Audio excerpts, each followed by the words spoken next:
আজকে খুব সহজ আর দারুণ একটা সিঙ্গারার রেসিপি আপনাদের সাথে শেয়ার করব। এই সিঙ্গারাগুলো দেখতে যেমন সুন্দর, বানানোও কিন্তু ভীষণই সহজ আর খেতেও হয় দারুণ। বিকেলবেলা চায়ের সাথে এই সিঙ্গারা থাকলে চায়ের আড্ডা কিন্তু একদম জমে যাবে। নমস্কার বন্ধুরা, মন কিচেনে আপনাদের সবাইকে স্বাগত। আশা করি আপনারা সবাই খুব ভালো আছেন। আজকে খুব সহজ পদ্ধতিতে একদম দারুণ একটা সিঙ্গারার রেসিপি আপনাদের সাথে শেয়ার করছি। সিঙ্গারাগুলো তৈরি করার জন্য প্রথমে আমি ময়দা মাখিয়ে নেব। তার জন্য বড় একটা বাটির মধ্যে ছোট একটা বাটি মেপে আমি 1.5 বাটি ময়দা নিয়ে নিচ্ছি। আপনারা আপনাদের পরিমাণ মতো ময়দাটা ব্যবহার করবেন। তার সাথে হাফ চামচ কালো জিরে দিয়ে দিচ্ছি, এতে সিঙ্গারাগুলো খেতে বেশ ভালো লাগবে। স্বাদ মতো নুন দিয়ে দিয়েছি আর 3 থেকে 4 চামচ মতো আমি সাদা তেল দিয়ে দিয়েছি। এখন খুব ভালো করে ময়দাটাকে একটু সময় নিয়ে ময়ান দিয়ে নিতে হবে। ময়দাটা যত ভালো করে ময়ান দেওয়া যাবে এই সিঙ্গারাগুলো কিন্তু ততটাই খাস্তা আর মুচমুচে হবে। তাই একটু সময় নিয়ে ময়দাগুলোকে ময়ান দিয়ে নিতে হবে।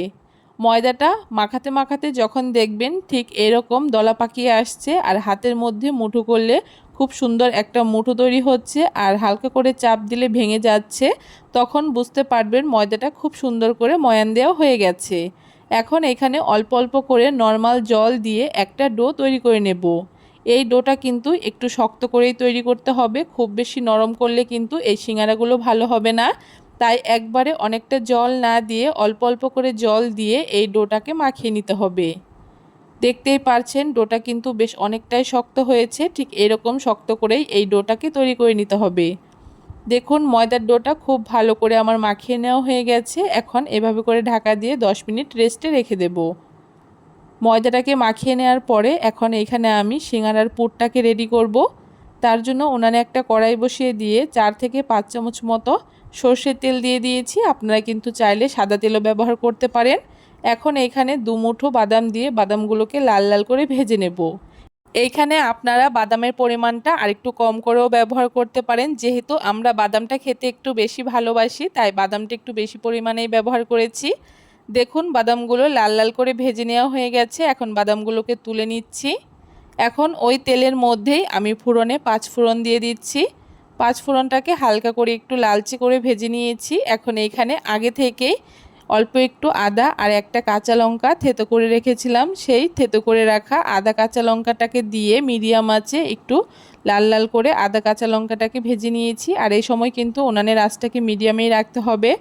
আদা কাঁচা লঙ্কাটাকে হালকা করে একটুখানি ভেজে নেওয়ার পরে সামান্য একটু কসুরি মেথি ব্যবহার করেছি, এতে ফ্লেভারটা বেশ ভালো লাগে। তারপরে এখানে আমি এক এক করে গুঁড়ো মশলাগুলোকে দিয়ে দিয়েছি। জিরে গুঁড়ো, ধনে গুঁড়ো, গরম মশলার গুঁড়ো, হলুদ, নুন, স্বাদমতো চিনি আর সামান্য একটু চাট মশলা দিয়ে মশলাগুলোকে হালকা করে একটুখানি ভেজে নিয়েছি। একদম লো আঁচে মশলাগুলোকে ভেজে নিতে হবে, তা না হলে কিন্তু মশলাগুলো পুড়ে যেতে পারে। মশলাগুলোকে জল ছাড়া হালকা করে একটু ভেজে নেওয়ার পরে আগে থেকে আমি মিডিয়াম সাইজের 3টে আলু সেদ্ধ করে হাত দিয়ে একটুখানি ভেঙে রেখেছিলাম, সেই আলুগুলোকে দিয়ে এখন খুব ভালো করে মশলার সাথে মিশিয়ে নিচ্ছি। মশলার সাথে খুব ভালো করে আলুগুলোকে একটুখানি মিশিয়ে নেওয়ার পরে এখানে 2টো কাঁচা লঙ্কা আমি কুচি করে কেটে দিয়ে দিচ্ছি আর তার সাথে আগে থেকে ভেজে রাখা বাদামগুলোকেও দিয়ে এখন খুব ভালো করে আলুর এই পুরের সাথে মিশিয়ে নিচ্ছি। এইভাবে করে একটু সময় নিয়ে এখন আলুর পুরটাকে কিছুক্ষণ নেড়ে চেড়ে নেব। আপনারা কিন্তু চাইলে এখানে সামান্য পরিমাণে ধনেপাতাও ব্যবহার করতে পারেন। দেখুন বেশ কিছুক্ষণ নেড়েচেড়ে রান্না করার পরে আমার আলুর পুরটা কিন্তু একদম রেডি হয়ে গেছে। এখন আলুর পুরটাকে নামিয়ে ঠান্ডা করে নেব।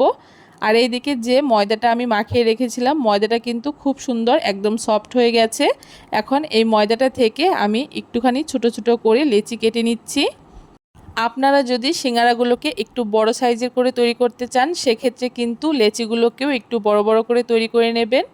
দেখুন লেচিগুলোকে আমার ছোট ছোট করে একই সমান করে সবকটা তৈরি করে নেওয়া হয়ে গেছে। এখন প্রথমে একটা লেচি নিয়ে খুব ভালো করে এভাবে করে বেলে নিচ্ছি। যেহেতু এই ময়দাটা আমি একটু শক্ত করেই মেখেছি, তাই কোনো রকম এখানে তেল বা ময়দা ছাড়াই কিন্তু এই রুটিগুলো খুব সুন্দর বেলে নেওয়া যাবে। দেখুন লেচিটা থেকে আমি একটা পাতলা রুটি বেলে নিয়েছি। এখন রুটিটার 4 সাইড থেকে কেটে আমি এটাকে চৌকো শেপে কেটে নিচ্ছি। রুটিটাকে 4 কোনা করে কেটে নেওয়ার পরে যে আলুর পুরটাকে তৈরি করেছিলাম, সামান্য একটু আলুর পুর নিয়ে একটা সাইডে ঠিক এরকম লম্বা করে আমি দিয়ে দিচ্ছি। আর তারপরে উপর থেকে এইভাবে করে একটা ভাঁজ দিয়ে দিচ্ছি। আপনারা কিন্তু দেখলেই বুঝতে পারবেন এই সিঙ্গারাগুলো আমি কিভাবে তৈরি করেছি।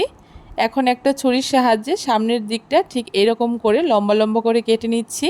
পুরোপুরি কিন্তু কাটবো না, উপরের দিকটাকে কিন্তু একটুখানি আমি রেখে দিচ্ছি। আর তারপরে হাতের মধ্যে একটুখানি জল লাগিয়ে উপর দিকটাকে জল লাগিয়ে দিচ্ছি। এতে খুব সুন্দর কিন্তু এটা একদম লেগে থাকবে, কোনো রকম খুলে যাবে না। এখন একটা পাশকে হাত দিয়ে ঠিক এরকম একটুখানি সরু করে অপর পাশে ঠিক এরকম করে আমি লাগিয়ে দিচ্ছি। আর এইভাবে করেই কিন্তু সবগুলো সিঙ্গারা আমি তৈরি করে নেব। দেখতেই পাচ্ছেন সিঙ্গারাগুলো দেখতে কতটা সুন্দর হয়েছে। এইভাবে করে আরও একটা সিঙ্গারা আমি আপনাদেরকে তৈরি করে দেখাচ্ছি একই রকমভাবে। আপনারা কিন্তু দেখলেই বুঝতে পারবেন সিঙ্গারাগুলো কত সহজে আর কত সুন্দর করে আমি তৈরি করে নিয়েছি। কোনো রকম ঝামেলা ছাড়াই কিন্তু খুব সহজে আপনারা এই সিঙ্গারাগুলোকে তৈরি করে নিতে পারবেন। দেখুন এখানে বলতে বলতে আরও একটা সিঙ্গারা আমার তৈরি করে নেওয়া হয়ে গেছে। আর একই রকমভাবে আমি সবগুলো সিঙ্গারাই কিন্তু এখানে তৈরি করে নিয়েছি। সবগুলো সিঙ্গারা এখন একটা থালার মধ্যে আমি নিয়ে নিচ্ছি। সবগুলো সিঙ্গারা বানিয়ে নেওয়ার পরে এখন সিঙ্গারাগুলোকে আমি ভেজে নেব। তার জন্য উনানে একটা কড়াই বসিয়ে দিয়ে পরিমাণ মতো তেল দিয়ে দিয়েছি। তেলটা কিন্তু একদম হালকা গরম থাকা অবস্থাতেই এক এক করে সিঙ্গারাগুলোকে দিয়ে দিচ্ছি। এক এক করে সবগুলো সিঙ্গারা এখানে দিয়ে দিয়েছি। এখন উনানের আঁচটাকে একদম মিডিয়াম টু লোতে রেখে একটু সময় নিয়ে সিঙ্গারাগুলোকে উল্টে পাল্টে যতক্ষণ না লালচে একটা কালার চলে আসছে ততক্ষণ ভেজে নিতে হবে। আর এইভাবে করে একদম মিডিয়াম টু লো আছে সিঙ্গারাগুলোকে ভেজে নিলেই কিন্তু সিঙ্গারাগুলো একদম খাস্তা হবে। কোনো মতেই কিন্তু সিঙ্গারাগুলোকে হাই ফ্লেমে ভাজা যাবে না। দেখুন একটু সময় নিয়ে সিঙ্গারাগুলোকে ঠিক এরকম লালচে করে আমি ভেজে নিয়েছি। এখন সিঙ্গারাগুলোকে খুব ভালো করে আমি তেল ঝরিয়ে তুলে নেব।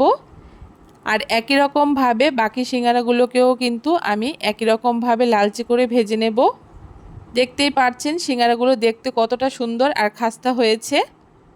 সবগুলো সিঙ্গারা এখানে আমার ভেজে তুলে নেওয়া হয়ে গেছে। আর একটা সিঙ্গারা আমি আপনাদেরকে ভেঙেও দেখাবো এই সিঙ্গারাগুলো কতটা মুচমুচে আর খাস্তা হয়েছে। সিঙ্গারাগুলো দেখতে যেমন সুন্দর হয়েছে, খেতেও হয়েছে দুর্দান্ত। অবশ্যই একবার বাড়িতে এই পদ্ধতিতে আপনারা সিঙ্গারা তৈরি করে খেয়ে দেখবেন, আশা করি আপনাদের খুবই ভালো লাগবে।